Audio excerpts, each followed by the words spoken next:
safaaradda boqortooyada Sacuudi Arabiya ee ku taala waddanka Djibouti ayaa waxay xustay xuska sanad guuraha 89aad ee dalka boqortooyada Sacuudi Arabiya waxaana lagu marti qaaday diblomaasiyiin badan oo uu ka mid yahay diblomaasi sare Cabdifataax Saciid Axmed safiirka Somaliland u fadhiya waddanka Djibouti waxaana xafladani qaban qaabiyay safiirka dalka Sacuudi Arabiya u fadhiya waddanka Djibouti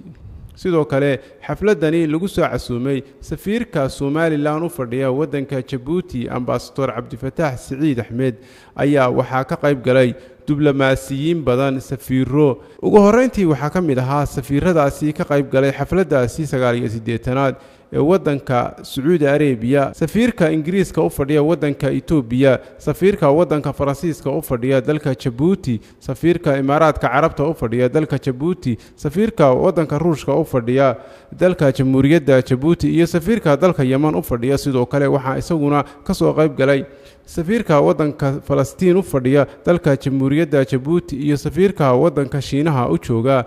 dalkaasi Djibouti sidoo kale waxa iyaguna ka mid ahaa safiirada ka soo qayb galay safiirada Japan, Suudaan, Itoobiya, Algeria iyo safiirka midowga Yurub u fadhiya waddanka Djibouti